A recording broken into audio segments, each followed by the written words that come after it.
Hi guys, welcome to our security awareness class. Today we want to talk about phishing. Now, phishing is a term that everybody has heard, not F-I-S-H-I-N-G, but P-H-I-S-H-I-N-G. And phishing has sort of the same meaning and tone. Someone is trying to lure you into a situation that is not going to be advantageous for you. So phishing is a cybercrime in which a target or the targets are contacted by email, telephone, or text message by someone posing to be someone else, an institution or a business, and their goal is to get you to provide them sensitive data or get you to click on a link which puts malware. Malware is software that does bad things to you. They're trying to get you to click a link which puts malware on your computer, and then they can extract the information that they want whenever they want it. All right? We will talk about personally identifiable information, PII. That is typically what they are looking for. So, common features of phishing emails. So you receive this email and it says something that is too good to be true. For instance, it may say that you can win a Walmart gift card, or that if you take a survey, they will send you $200. If the email is too good to be true, it is probably a phishing scam. They are lucrative offers and eye-catching and attention-grabbing statements, and they're all designed to make you believe that the claim that it is making is true. Remember, when you receive these emails, do not click on any links. Do not open attachments. If it seems too good to be true, it is. So some of the common features of phishing emails. They give you a sense of urgency. The email will say that you must take advantage of this offer right now, limited time, or that this super deal won't last long. It's only for you. You're one of the few people who were selected. Another thing is they will have hyperlinks. Hyperlinks are when there are words with a line under them that you can click on and it takes you to a website or a web page. A link may not be all it appears to be. Hovering over a link will show you the actual address that it is taking you to. The link may, for instance, say Facebook.com, but when you hover over the link, it may say something totally different. Or it may be something that's more official, like a link that specifies your local power company or your local energy company, because they're trying to fool you into thinking that's who they are. But when you hover over it with the mouse, you will be able to see what the actual address that this link is appearing to take you to. Attachments. If you see an attachment or email you weren't expecting and that doesn't make sense, remember, don't open it. The only file type that is always safe to click on is one that says .txt, and you very rarely will receive these. Lastly, unusual senders. If you're receiving an email from someone that you did not expect to receive an email from, or that you don't know or have a reference to, it's pretty likely that that email is a phishing email.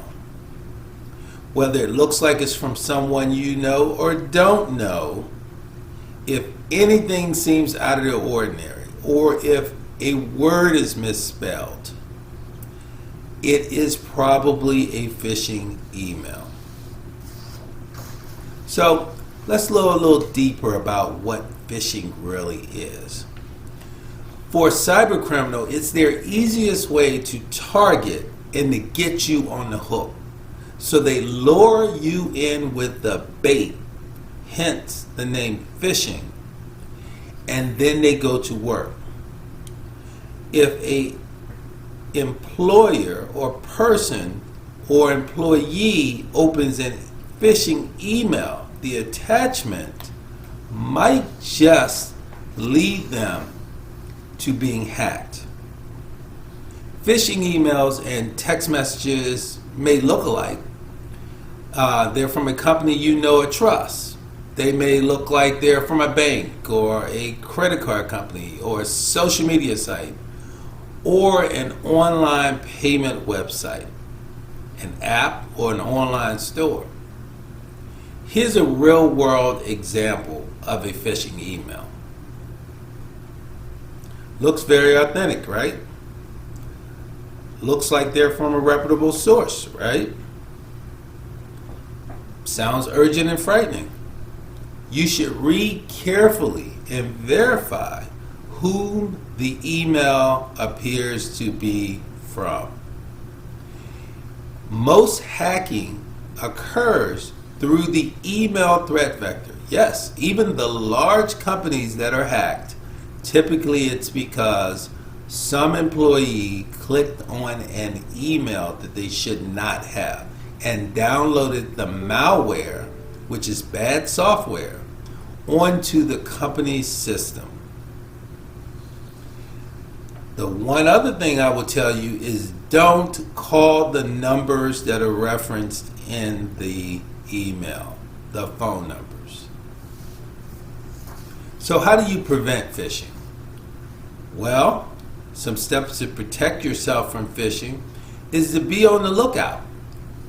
Think about the fact that people are trying to scam you. No different than you would never walk down the street with your cash or your money in your hand. Potential robbers may see and be encouraged to try to take your money. Then think before performing a requested action. It is so easy to look at an email and just take an action, but you should take this very seriously. Verify that the message is from whom you think it's from. And don't download any attachments. So you can protect your computer by using security software. A lot of the security software will eliminate a lot of phishing emails before you see them. And you can protect your mobile phone by setting software to update automatically. These updates could give you critical protection against a lot of security threats. So, other ways to protect yourself from phishing? Protect your accounts by using multi-factor authentication. So, if someone phishes me and they do gain my password, if I have multi-factor authentication on my accounts, these other accounts that use these passwords, the bad guy or the adversary will not be able to use that password. Multi-factor authentication requires that you have more than one form of ID. A password is a form of identification or ID.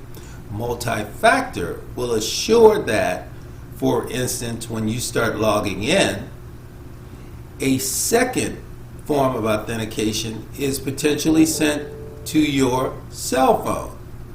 Or you have to put information in that only you know. Third, you can protect your data by backing it up. Yes, if you have a ransomware attack where someone holds your data hostage, or you lose your information or data, if you have done backups you will be able to retrieve that information. For some people, that information is just in the form of their family photos. No one wants to lose their family photos. So how do you recognize phishing attacks and these scams? Well, scammers use emails and text messages to trick you into giving them your personal information. They may try to steal your passwords, account numbers, social security number, anything that will allow them to become you. Identity theft. The FBI's Internet Crime Complaint Center reports that people lost $57 million in phishing schemes in the last year alone. Scammers often update their tactics, so it's not going to be the same approach or tactic every time. But there are some signs that will help you recognize the phishing emails or text messages, which we have discussed. So let's go over it one more time. How do you recognize phishing?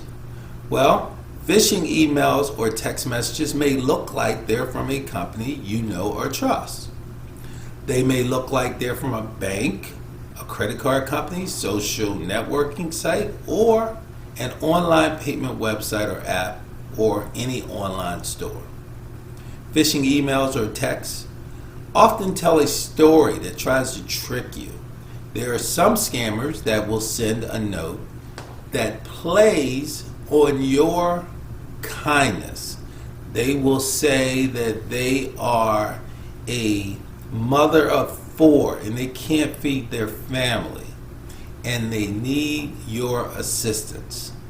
Just $5. And once you attempt to assist or help them, they now have your credit card or banking information. And of course, they take a lot more than $5. So be careful. Phishing emails and text messages, they look suspicious if you look closely. Sometimes in the subject, words will be spelled incorrectly. Phrases will be incorrect. Your name may even be spelled incorrectly. And one of the tactics that is very prevalent right now is fake invoices. You will receive an invoice claiming that you owe for a service. If you know you don't do business with that company, then you should assume that it is a phishing email. Do not click on any links. Hover over hyperlinks so that you can see where this hyperlink is truly trying to take you. In most cases, it will not be where it says or what it projects that it is. So, remember, if something appears to be too good to be true, it is. And also remember that the largest companies in the world have been hacked based on a phishing attack. Try to assure that you are not the next victim. This is Mike Echols, and we'll talk.